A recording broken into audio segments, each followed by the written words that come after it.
Hindi take धमाका के YouTube channel में आप सबका स्वागत है। तो दोस्तों, आज हम बात करने वाले हैं जावा प्रोग्राम में एक इम्पोर्टेंट प्रोग्राम की कि हम कैसे एक नंबर को रिवर्स कर सकते हैं। जैसे फॉर एग्जांपल के लिए हमारे पास एक नंबर है 1 2 3 4 5 6 और इसका हमें आउटपुट निकालना है तो 6 5 4 3 2 1, यानी कि जस्ट इसको हमें रिवर्स करना है। तो इसका यूज हम आगे जाकर पैलिंड्रोम वाले प्रोग्राम में भी करेंगे। तो इसके लिए हमें करना क्या है,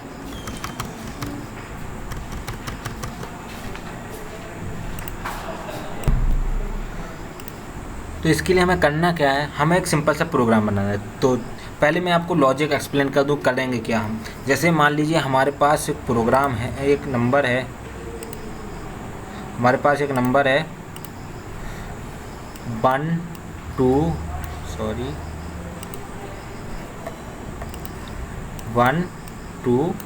3 4, ये मान लीजिए हमारे पास एक नंबर है। हमें करना क्या है, हमें ये नंबर हमारे पास दिया हुआ है। हमें सबसे पहले एक नंबर चाहिए 4, उसको हम 4 को उठाएंगे और यहाँ लिखेंगे। तो हमें सबसे पहले तो 4 को कैलकुलेट करना पड़ेगा कि हम इसमें से बाकी 3 टर्म को अलग कैसे करें। तो देखिए, इसके लिए एक सिंपल सा फंडा है। जब आप इससे 10 से डिवाइड करेंगे तो रिमाइंडर इसका पहली बार में आएगा 4, तो हम 10 से डिवाइड करके उसका रिमाइंडर निकालेंगे, 4 आएगा। फिर जो नंबर बचेगा उसमें फिर से 10 से डिवाइड करेंगे और रिमाइंडर फिर हमारा 3 निकलेगा, उसको हम यहाँ लिख देंगे 3। फिर उसके बाद फिर 10 से डिवाइड करेंगे तो फिर हमारा रिमाइंडर बचेगा 2 और हम उसको लिख देंगे यहाँ 2। और उसके बाद फिर 10 से डिवाइड करेंगे, रिमाइंडर हमारा बचेगा 1 और उसको हम यहाँ लिख देंगे। हमारा रिवर्स हो गया। तो आइए हम इसको प्रोग्रामिंग के थ्रू करके देख लेते हैं। तो सबसे पहले हमें एक क्लास बनानी होगी। जैसा कि आप सब जानते हैं कि हमें जावा में सब कुछ क्लास बना के ही करना होता है। तो चलिए हम पहले एक क्लास बना लेते हैं, क्लास रिवर्स। तो हमें आर कैपिटल रखना, पहला लेटर कैपिटल रखना है, ये आपको बता चुके हैं। तो रिवर्स के लिए हम शॉर्टकट यूज़ करते हैं REV और हम अपना मेथड बनाते हैं मैन, पब्लिक स्टैटिक वॉइड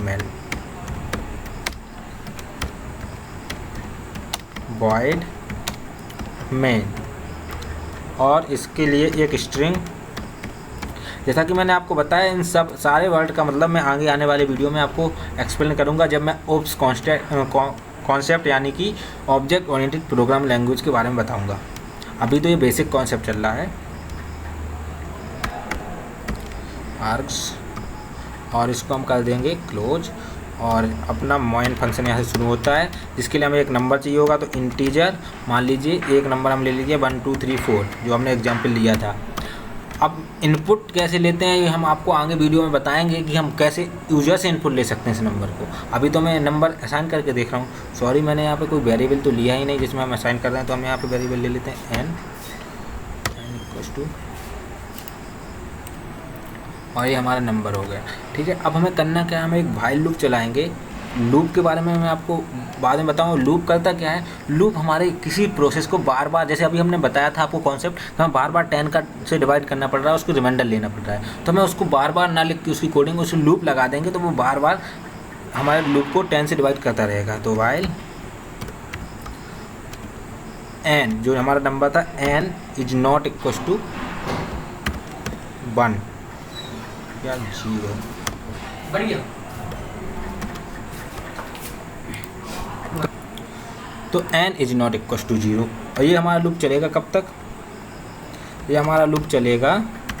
तो हम इसमें क्या करेंगे, हमें कुछ वेरिएबल चाहिए होंगे। तो जो वेरिएबल चाहिए होंगे, देखिए सबसे पहले तो हमें रिमाइंडर निकालना है। तो रिमाइंडर निकालने के लिए हमें एक वैल्यू चाहिए होगी। रिमाइंडर के लिए क्या चाहिए होगा, q = कोई एक वेरिएबल ले लिया, q = n गेट रिमाइंडर 10 हो जाएगा। और अगला जो हमें वेरिएबल चाहिए वो होगा इसको हम r ले लेते हैं ऊपर, r फॉर रिमाइंडर, और नीचे हम ले लेते हैं q, जो हमारा बचेगा q = n, या फिर इसकी हमें ज़रूरत नहीं है, हमें r मिल गया ना, हम प्रिंट करा देंगे r को, out.println। सॉरी, सिस्टम तो हमने लगाया नहीं, system.out.println। हम println नहीं लगाते, सिर्फ प्रिंट लगाते हैं, जिससे हमारा एक ही लाइन में प्रिंट होता जाएगा। और यहाँ पे हम r को प्रिंट करा दे रहे हैं।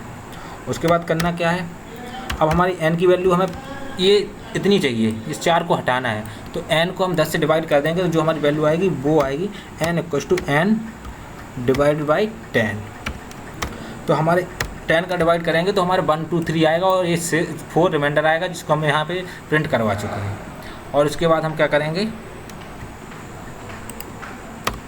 हमारा वाइल लूप क्लोज हो जाएगा क्योंकि हमें सिर्फ नंबर प्रिंट करवाना है। और उसके बाद क्या है, उसके बाद हम इसको हमारा मेन फंक्शन क्लोज होगा, उसके बाद क्लास क्लोज होगी। अब हम इसको कंपाइल करके देख लेते हैं। तो इसको नाम लिखा है rev डॉट जावा के नाम से सेव करेंगे। सेव करते हैं, अपने फोल्डर में वापस आते हैं। जावा ये देखिए आ चुका है, कहाँ गया, rev ये रहा। और इसको हम शिफ्ट के साथ राइट क्लिक करेंगे, ये कमांड विंडो खुलेगी, जावा सी और rev डॉट जावा। देखते हैं कोई एरर तो नहीं है। ये देखिए हमने एक एरर कर दिया। ये हमने जो सिंबल है वो हमने डिफाइन ही नहीं किए हैं। पहले हम ये सिंबल डिफाइन कर लेते हैं R और N। तो हमें यहाँ पे सिंबल डिफाइन करना होगा, तो कॉमा लगा के हम डिफाइन कर सकते हैं, जैसा कि आप जानते ही होंगे, R, N, सॉरी N नहीं, R, बस ओनली R ही हमारे लिए सफिशिएंट है। अब इसको हम सेव करेंगे और N चूँकि हम पहले से डिफाइन कर चुके हैं। आप इसको अलग से इंट R के नाम लिख के एक पूरा स्टेटमेंट भी लिख सकते हैं, लेकिन हमने एक ही लाइन में कर दिया। और इसको हम फिर से रन कराते हैं, सॉरी कंपाइल कराते हैं। ये देखिए कंपाइल हो गया। अब इसको हम कराते हैं रन जावा और उसके बाद rev और ये देखिए ये हमारा आ गया 4321। तो दोस्तों आपने देखा कि हम कैसे नंबर को रिवर्स करते हैं। अभी आगे हम आपको पैलिंड्रोम का नंबर बताएंगे। पैलिंड्रोम में हमें चेक करना होता है क्या ये नंबर पैलिंड्रोम है। पैलिंड्रोम का मतलब क्या होता है मैं आपको बता देता हूँ। ये आपका खुद करके लाना है कि पैलिंड्रोम कैसे चेक करते हैं। पैलिंड्रोम का मतलब ये होता है जैसे 1 2 1 है, इसको हम आगे से पढ़ें चाहे पीछे से पढ़ें, सीक्वेंस सेम रहेगा, 1 2 1 ही रहेगा, चाहे इधर से पढ़ें 1 2 1 ही रहेगा। तो ये हमारा एक पैलिंड्रोम नंबर है। अब चेक कैसे करते हैं, तो सबसे पहले देखिए क्या करते हैं, हमें यही कोड लिखना होता है। हम इतना कोड लिखेंगे जिससे क्या होगा, हमें रिवर्स नंबर मिल जाएगा। अब इसको हम अभी हम प्रिंट करा रहे थे, हम उसमें क्या करेंगे, नंबर को सेव कराते जाएंगे। और सेव कराने का कॉन्सेप्ट ये होता है कि हमें एक नंबर मिला तो जो अगला नंबर मिलेगा, यानी कि हमें R एक नंबर मिला था R, अब हम R में अगला नंबर जो होगा उसमें क्या करेंगे, R में 10 का मल्टीप्लाई कर देंगे ताकि वो सेकंड पोजीशन पे पहुँचे, और प्लस में जो नया R आएगा वो R यहाँ पे ऐड कर देंगे। ये कॉन्सेप्ट रहेगा, ठीक है। इसका मैं प्रोग्राम करके दिखाऊंगा, इसके लिए आप चिंता ना करें। पैलिंड्रोम का हम प्रोग्राम कराएंगे क्योंकि काफ़ी इंपॉर्टेंट कॉन्सेप्ट माना जाता है पैलिंड्रोम। तो ये हमारा एक कॉन्सेप्ट है, मैंने आपको एक ओवरव्यू दिया हुआ है, तो आप चाहें तो अपने से बना के देख सकते हैं कि पैलिंड्रोम है कि नहीं। आपको करना क्या है, नंबर का रिवर्स करना है और इससे कंपेयर कराना है। अगर सेम नंबर आता है रिवर्स करने पर तो इसका मतलब पैलिंड्रोम है, अदरवाइज पैलिंड्रोम नहीं है। तो उसके लिए आपको एक और वेरिएबल लेना पड़ेगा Q, जिसमें आप इसकी वैल्यू स्टोर कराएंगे। Q = Q × 10 + R। जब पहली बार में Q को हमें 0 लेना होगा। ये मैं कोड बता दे रहा हूँ आपको, आप कोशिश करिएगा, उसके बाद मैं प्रोग्राम तो बताऊँगा ही। ये वाली लाइन आपको लिखनी है यहाँ पे, यहाँ पे, और ये वाली जो लाइन लिखनी है आपको यहाँ पे लिखनी है। ये प्रिंट की जगह आपको प्रिंट कराने की ज़रूरत नहीं है। और यहाँ पे फिर आपको क्या करना है, कंपेयर करना है। इफ़ चाहे इस लूप के बाहर या लूप के अंदर, Q = temp। temp क्यों है हम बता रहे हैं, temp क्या है ये देखिए। ये हमें किससे कंपेयर करना है, इस नंबर से। ये नंबर हमारा चेंज होता रहेगा, है ना, क्योंकि यहाँ पे हम देखिए n को चेंज कर रहे हैं, तो n तो चेंज होता रहेगा। तो हमें इसको पहले टेम्प में स्टोर करा लेंगे। तो यहाँ पे भी एक लाइन लिखेंगे हम। यहाँ पे क्या लाइन लिखेंगे, इंटीजर टेम्प